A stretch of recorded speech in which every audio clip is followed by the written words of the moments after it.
السلام علیکم ناظرین، welcome to my YouTube channel. بسم اللہ الرحمن الرحیم۔ حضرت عیسیٰ علیہ السلام کے حواریوں نے یہ عرض کیا کہ اے عیسیٰ بن مریم، کیا آپ کا رب یہ کر سکتا ہے کہ وہ آسمان سے ہمارے پاس ایک دسترخوان اتارے؟ تو حضرت عیسیٰ علیہ السلام نے فرمایا کہ اس طرح کی نشانیاں طلب کرنے سے اگر تم لوگ مومن ہو تو خدا سے ڈرو۔ یہ سن کر حواریوں نے کہا کہ ہم نشانی طلب کرنے کے لیے یہ سوال نہیں کر رہے، بلکہ ہمارا مقصد یہ ہے کہ ہم شکم سیر ہو کر خوب کھائیں اور ہم کو اچھی طرح آپ کی صداقت کا علم ہو جائے، تاکہ ہمارے دلوں کو قرار آ جائے اور ہم اس بات کے گواہ بن جائیں، تاکہ بنی اسرائیل کو ہماری شہادت سے یقین اور اطمینان کلی حاصل ہو جائے اور مومنین کا یقین اور بڑھ جائے اور کفار ایمان لے آئیں۔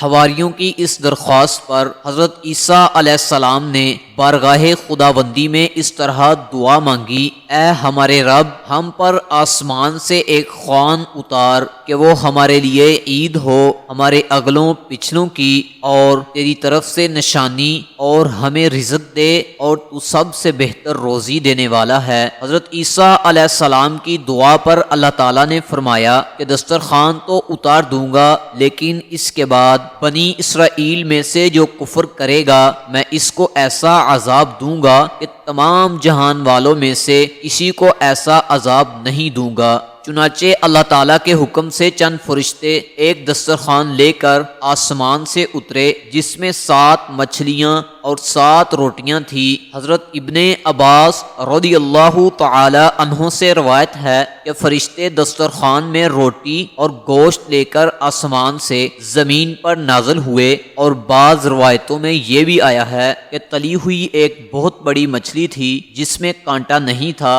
اور اس میں سے روغن ٹپک رہا تھا، اور اس کے سر کے پاس نمک اور دم کے پاس سرکہ تھا، اور اس کے ارد گرد قسم قسم کی سبزیاں تھیں، اور 5 روٹیاں تھیں، ایک روٹی کے اوپر روغن زیتون، اور دوسری پر شہد، تیسری پر گھی، چوتھی پر پنیر، 5ویں پر گوشت کی بوٹیاں تھیں۔ دسترخوان کے ان سامانوں کو دیکھ کر حضرت عیسیٰ علیہ السلام کے ایک حواری شامون نے کہا، جو تمام حواریوں کا سردار تھا، کہ اے روح اللہ، یہ دسترخوان دنیا کے کھانوں میں سے ہے یا آخرت کے؟ تو آپ علیہ السلام نے فرمایا کہ یہ نہ تو دنیا کے کھانوں میں سے ہے اور نہ ہی آخرت کے، بلکہ اللہ تعالیٰ نے اپنی قدرت کاملہ سے تمہارے لیے اس کھانے کو ابھی ابھی ایجاد فرما کر بھیجا ہے۔ پھر حضرت عیسیٰ علیہ السلام نے بنی اسرائیل کو حکم دیا کہ خوب شکم سیر ہو کر کھاؤ، اور خبردار اس میں سے کسی قسم کی خیانت نہ کرنا،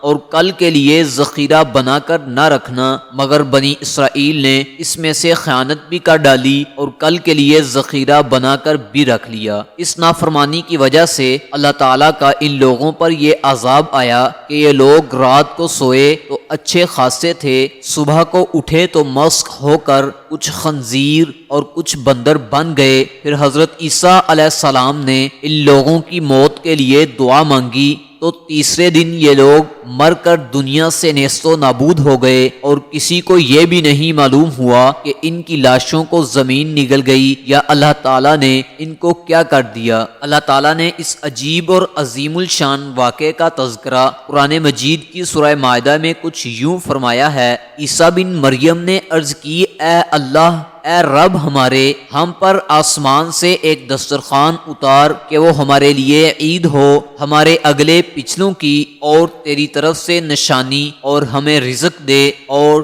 تو سب سے بہتر روزی دینے والا ہے۔ اللہ تعالیٰ نے فرمایا کہ میں اسے تم پر اتارتا ہوں، پھر اب جو تم میں کفر کرے تو بے شک میں اسے وہ عذاب دوں گا کہ سارے جہان میں کسی پر نہ کروں گا۔ اس واقعہ سے ہمیں یہ سبق ملتا ہے کہ حضرات انبیاء علیہ السلام کی مخالفت اور نافرمانی کتنا خوفناک جرم عظیم ہے۔ دیکھ لو کہ بنی اسرائیل نے جب اپنے نبی علیہ السلام کی مخالفت و نافرمانی کرتے ہوئے آسمانی دسترخوان میں خیانت کی اور کل کے لیے ذخیرہ بنا کر رکھ لیا، تو عذاب الہی نے ان کو خنزیر و بندر بنا کر دنیا سے اس طرح نیست و نابود کر دیا کہ ان کی قبروں کا نشان بھی باقی نہ رہا۔ جو لوگ اللہ اور رسول کی امانتوں میں خیانت کرتے ہیں انہیں اس ہولناک عذاب سے عبرت حاصل کرنی چاہیے اور توبہ کر لینی چاہیے۔